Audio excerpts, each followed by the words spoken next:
আসসালামু আলাইকুম। আশা করি সবাই ভালো আছো। আমি তামান্না পারভীন, শিক্ষা স্কুল অ্যান্ড কলেজের ই-লার্নিং কার্যক্রমের পক্ষ থেকে সবাইকে স্বাগতম। আজকে আমাদের পাঠদানের বিষয় নবম শ্রেণী দ্বাদশ অধ্যায় বাংলাদেশের অর্থনীতির বৈশিষ্ট্য। আজকের পাঠ থেকে তোমরা বাংলাদেশের অর্থনীতির বৈশিষ্ট্যসমূহ ব্যাখ্যা করতে পারবে।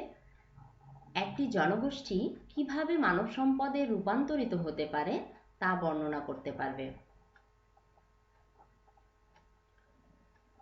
কোন দেশের অর্থনীতির বৈশিষ্ট্য প্রধানত সে দেশের অর্থনীতির প্রকৃতির ওপর নির্ভরশীল। অর্থনীতির প্রকৃতি আবার দেশের ভূপ্রকৃতি, প্রাকৃতিক সম্পদ, জনগণের শিক্ষা ও দক্ষতার স্তর এবং তাদের উদ্যম ও উদ্যোগ গ্রহণের মানসিকতা এসব কিছুর ওপর নির্ভরশীল। বাংলাদেশের অর্থনীতির বৈশিষ্ট্যসমূহ আলোচনা করা হলো। ১. কৃষিপ্রধান অর্থনীতি। অতি প্রাচীনকাল থেকে বর্তমান সময় পর্যন্ত বাংলাদেশের অর্থনীতি কৃষিপ্রধান।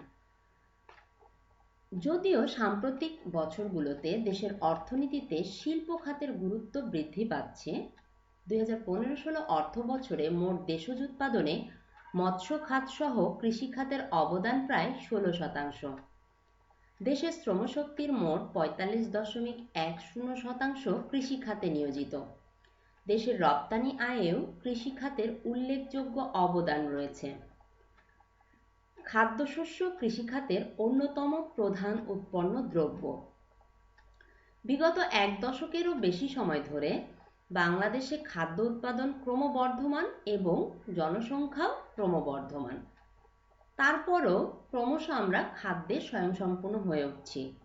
এছাড়া আমাদের শিল্প খাতের অনেক কাঁচামালের যোগান দেয় আমাদের কৃষি খাত, যেমন পাট শিল্প, চা, চামড়া শিল্প ইত্যাদি। এসব কারণেই কৃষি খাত এখন পর্যন্ত দেশের সবচেয়ে গুরুত্বপূর্ণ খাত হিসেবে বিবেচিত। একটা সারণীতে দেখানো হয়েছে যে বাংলাদেশের খাদ্যশস্যের উৎপাদন পরিস্থিতিটা কেমন, এটা সম্পর্কে একটা সারণী দেওয়া হয়েছে।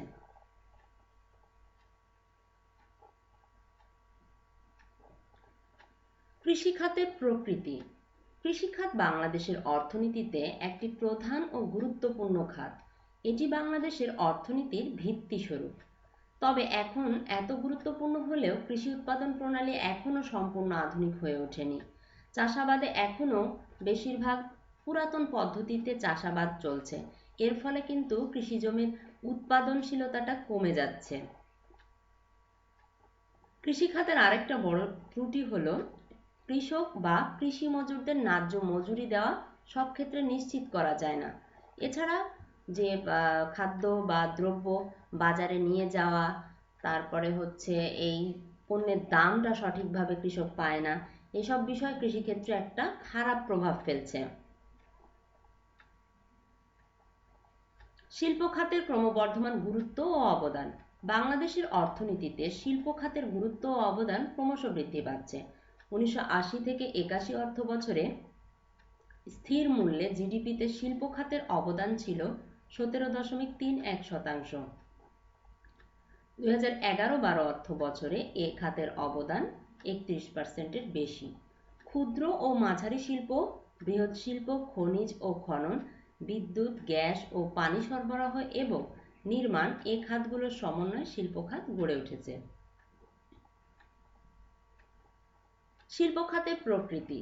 মোট দেশজ উৎপাদনে শিল্প খাতের অবদান বেশি হলেও আমাদের শিল্প খাতে মৌলিক ও ভারী শিল্পের অস্তিত্ব নেই বললেই চলে। সার কারখানা, চিনি ও খাদ্য শিল্প, বস্ত্র শিল্প, পাট শিল্প, চামড়া শিল্প, তৈরি পোশাক শিল্প প্রভৃতি দেশের প্রধান প্রধান শিল্পের অন্তর্ভুক্ত। কিন্তু অর্থনীতির উন্নয়ন ত্বরান্বিত করতে হলে দ্রুত শিল্পায়ন প্রয়োজন। অর্থনীতিকে যদি ভালো বা উন্নয়নের দিকে আমরা নিয়ে যেতে চাই, তবে আমাদের দ্রুত শিল্পায়ন করতে হবে। এজন্য ভারী বা মৌলিক শিল্প যেমন লৌহ ও ইস্পাত শিল্প, অবকাঠামোর জন্য বিদ্যুৎ উৎপাদন, জ্বালানি শিল্প ইত্যাদি অত্যাবশ্যক। দেশে ভারী যানবাহন সংযোজন, বৈদ্যুতিক সরঞ্জাম ও জলযান নির্মাণ ও মেরামত প্রভৃতি শিল্প রয়েছে, কিন্তু প্রয়োজনের তুলনায় এগুলো খুবই কম।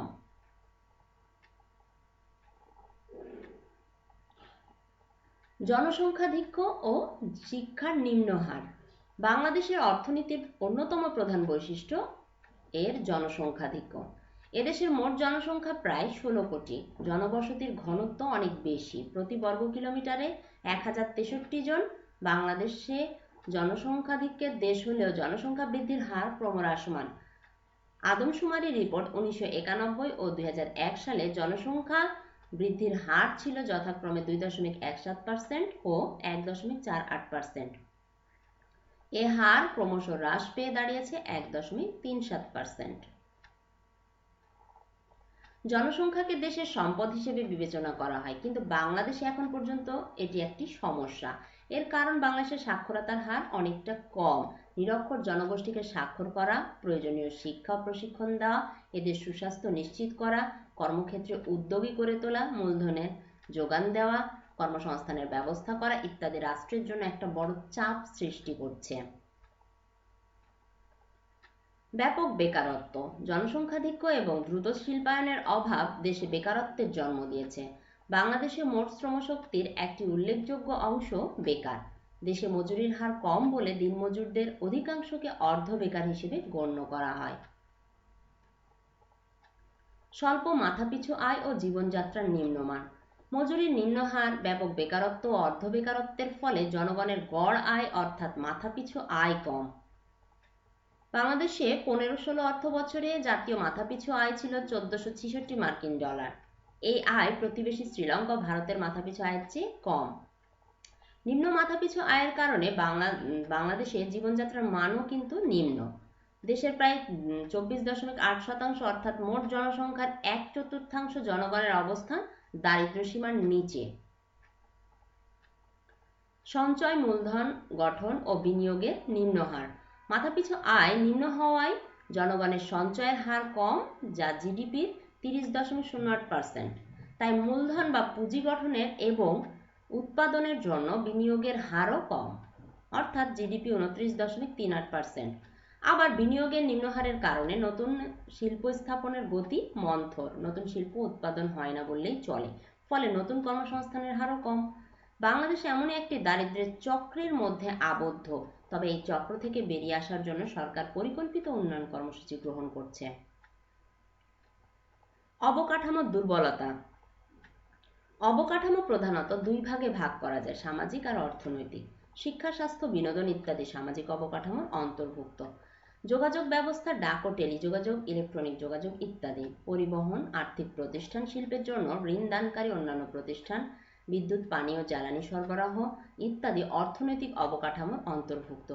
এই আর্থ-সামাজিক অবকাঠামো অর্থনৈতিক উন্নয়নের ভিত্তিস্বরূপ। অবকাঠামো উন্নত না হলে উন্নয়ন কর্মকাণ্ড শুরু করা যায় না। বাংলাদেশে এই অবকাঠামো অনুন্নত ও অপর্যাপ্ত। বৈদেশিক সাহায্য নির্ভরতা। বেশিরভাগই আমরা বৈদেশিক সাহায্যের উপরে নির্ভরশীল। আর্থসামাজিক উন্নয়নের জন্য বৈদেশিক ঋণ ও অনুদানের ওপর বাংলাদেশ অতিমাত্রায় নির্ভরশীল। তবে বিগত প্রায় 1 দশক ধরে বাংলাদেশের অভ্যন্তরীণ উৎস থেকে ঋণের পরিমাণ ক্রমশ বৃদ্ধি পাচ্ছে। আর বৈশ্বিক বিভিন্ন পরিবর্তনজনিত কারণে বৈদেশিক উৎস থেকে ঋণ ও অনুদান প্রাপ্তি ক্রমশ কমে আসছে। বৈদেশিক বাণিজ্য।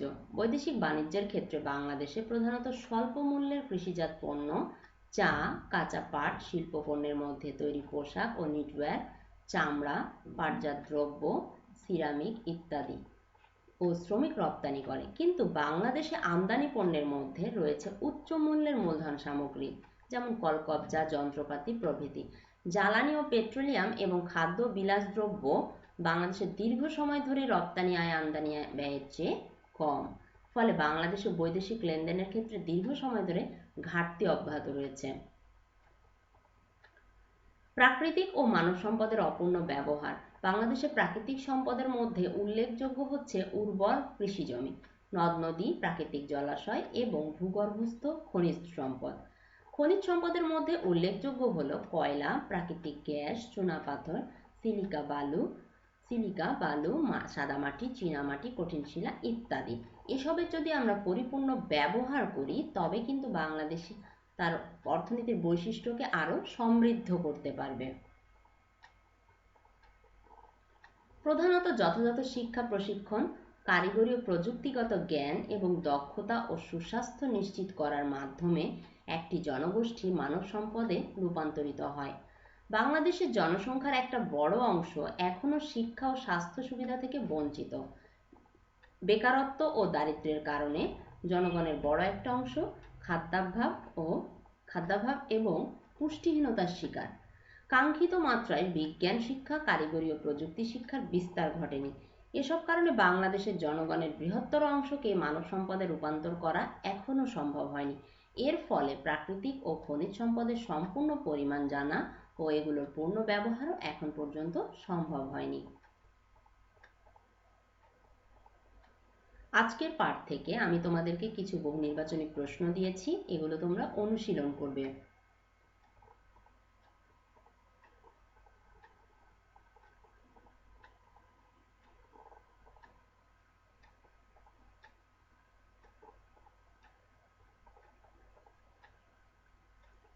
আজকের পাঠ থেকে তোমাদের যে কোনো সমস্যা আমাকে কমেন্ট করে জানাবে।